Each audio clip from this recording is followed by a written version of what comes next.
Starbucks has launched its own production house called Starbucks Studios.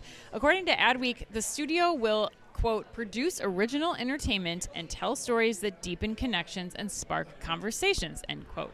Starbucks is launching the studio in partnership with Sugar 23, a media company founded by Oscar-winning producer Michael Sugar that specializes in connecting brands with filmmakers and producing premium branded entertainment.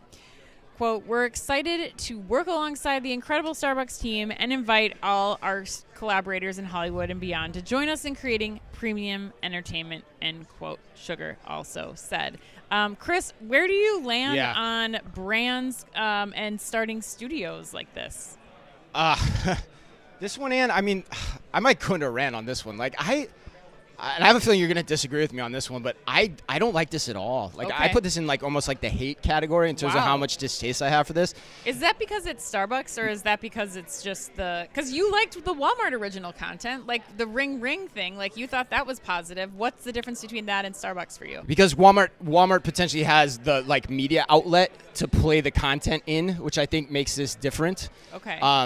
And this, and so, yeah, I mean, that's a good point, but I think I really don't like, to answer your question, I think I really don't like that Starbucks is doing this. Okay. Because they listed like Louis Vuitton in the article and Nike doing it too. Yeah. I don't necessarily like them doing it either, but I think they have more of a right to claim that there's an actual audience that wants to view content from Nike, that wants to view content from Louis Vuitton if done the right way. I don't know how much Starbucks has a right to win in creating its own unique content via studio. Those meetups that think of all the connections that are happening inside of a Starbucks. You don't want to like go deep and like learn more about businesses that have been created out of a Starbucks meeting, or no, no, I don't. I just feel like this is so distracting, and it also came on top of another article where they've now got another delivery partner, and I'm like, why is Starbucks trying to be everything for everybody?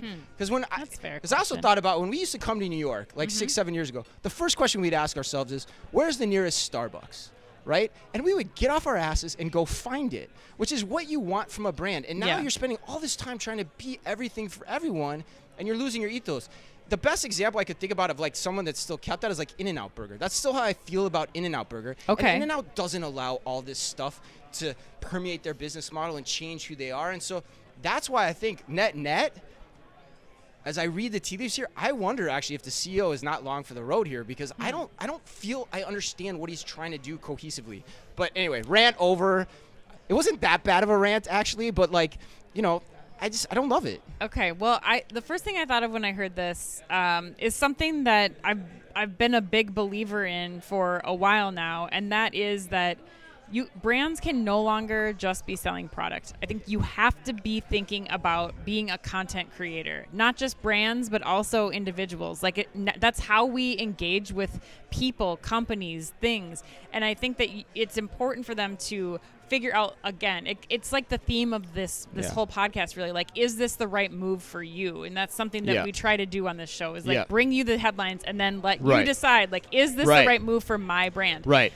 I do think that there's a place for this. I think that there are brands that do have the connections with like Nike and their athletes, and like they have a position and a story to tell, but you still need to be focused on the content first, the storytelling first, and the brand selling something second. I think this is, again, getting into like, what's that awareness play? How are you doing this in a new way?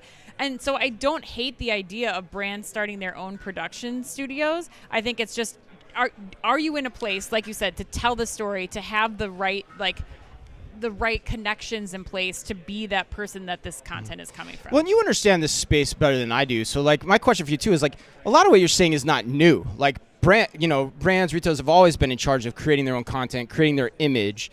They've often been in charge of creating their own content. This feels different though, because this is like, we're going to create a production studio with Hollywood people to go out and make new things differently than how we've traditionally done it.